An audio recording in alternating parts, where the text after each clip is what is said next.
जय श्री राम मित्रों, आप सबका हमारे चैनल में स्वागत है। आज भगवान भोलेनाथ का एक साधना बताने जा रहा हूँ, जिस साधना को कर लेने के बाद आप सभी प्रकार की धन संबंधित समस्याओं का समाधान कर सकते हैं। जिसे दोस्तों धन की बहुत समस्या हो रही है, उसे दोस्तों एक बार इस साधना को अवश्य करना चाहिए। जिसका दोस्तों धन रुक गया है, कहीं पर कोई उधार ले लिया, धन दे नहीं रहा है, या उधार ज़्यादा हो गया है, कर्ज ज़्यादा हो गया है, या जमीन में संबंधित धन कोई गड़ा है, नहीं प्राप्त हो रहा है, तो उसे दोस्तों इस साधना को एक बार अवश्य करना चाहिए।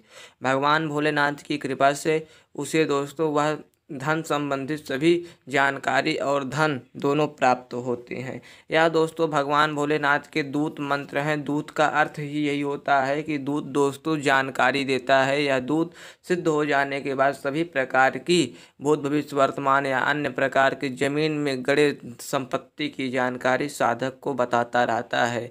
आपको एक बार यह साधना कर लेने के बाद आप जीवन पर्यंत के लिए गरीबी से मुक्त हो सकते हैं। लेकिन दोस्तों इस साधना में आपको धैर्य पूर्वक भगवान भोलेनाथ का प्रार्थना और उनका विश्वास जीतना अति आवश्यक, क्योंकि दोस्तों भगवान भोलेनाथ ही एक ऐसे देव हैं, वो दोस्तों प्रसन्न शीघ्रता के साथ भी होते हैं और रुष्ट भी शीघ्र ही हो जाते हैं। आपको इन बातों का ध्यान रखना है और उनकी साधना में कभी किसी प्रकार के नियम का उल्लंघन नहीं करना है। आप सबको मैं नियम बता देता हूँ। भगवान भोलेनाथ के कुछ प्रमुख नियम हैं जिसे पालन करना आपको अति आवश्यक है। प्रथम नियम दोस्तों है ब्रह्मचर्य का पालन करना। साधना के समय आपको ब्रह्मचर्य का पालन करना है।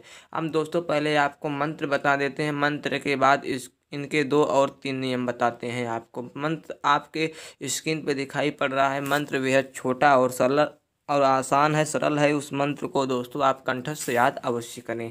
आद्य अंत धरती आद्य अंत परमात्मा, दोनों बीच बैठे शिव जी महात्मा, खोल घड़ा दे दरा देखूं शिव जी महाराज तेज शब्द का तमाशा। दोस्तों मंत्र को दोबारा सुना देते हैं। आद्य अंत धरती आद्य अंत परमात्मा, दोनों बीच बैठे शिव जी महात्मा, खोल घड़ा दे दरा देखूं शिव जी महाराज तेज शब्द का तमाशा। दोस्तों आपको मंत्र सुनाई पड़ा है, वहाँ से मंत्र को आपको याद कर लेना है। मंत्र याद होते ही आप मंत्र के सिद्धि विधान में प्रवेश कर जाएंगे। आपको अब इनके कुछ नियम जो मैं आपको बता दिया। दूसरा नियम दोस्तों है कि आपको किसी को गाली गलौज साधना के समय नहीं देनी है। साधना के समय आपको शांत भाव अपने मन में रखना है और अपने मन को एकत्रित करके ही साधना करना है। कभी किसी प्रकार से मन में द्वेष भाव उत्पन्न नहीं करना है। और दोस्ती तीसरा इसका विधान यह है कि आप इनकी साधना करते समय दोस्तों लकड़ी के बने तख्त पर ही विश्राम करें या ज़मीन पे सोएं। आपको इन नियमों का पालन करना है। भगवान भोलेनाथ को भोग प्रसाद के रूप में बतासे का भोग लगाना है, जलपात्र रखना है। सोमवार के दिन से आपको साधना आरंभ करनी है। साधना 11 दिनों तक है। 11 दिनों तक लगातार मंत्र का जाप करना है।